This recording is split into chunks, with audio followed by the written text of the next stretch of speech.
Okay, here's a very important question. How do we deal with anti-vaxxers, or people who won't get the COVID-19 vaccine?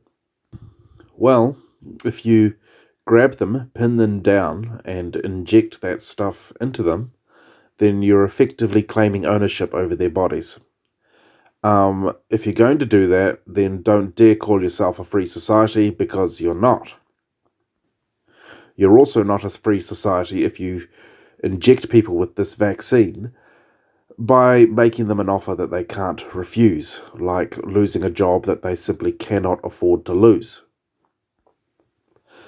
However, society does have the right to disassociate themselves from people who refuse to get the vaccine. That's freedom of disassociation. So, if they want to get rid of the anti-vaxxers, they can. And there are two ways to do that. One is to, in effect, quarantine all the anti-vaxxers away from everybody else, and that is to create or facilitate a secession movement. So, in New Zealand, for example, you might want to create or designate a small piece of land and virtually call it a new country for all, let's say 100,000 anti-vaxxers, and using modern electronic technology and biometrics and surveillance drones, have a very efficient, extremely robust border, so they are effectively quarantined from the rest of us for our own safety. That's fair enough.